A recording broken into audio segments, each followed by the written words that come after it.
25 বছর ধরে কাজ করছেন, ওনার শক্তি আসলে কারোর সাথে কম্পারেবল না।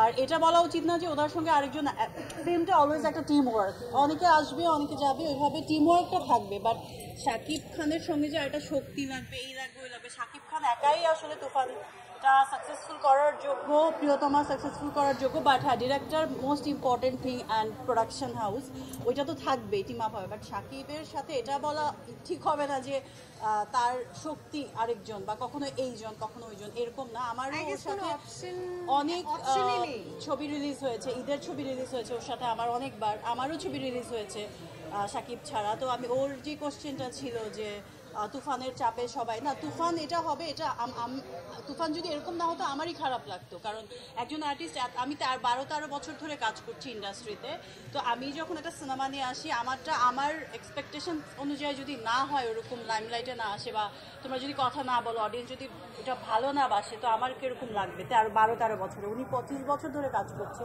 সো ওনার এটা অবভিয়াসলি ওনার ছবিটা নিয়ে এরকম উৎসব হওয়া উচিত এবং সবার ওইটা অ্যাপ্রিসিয়েট করা উচিত।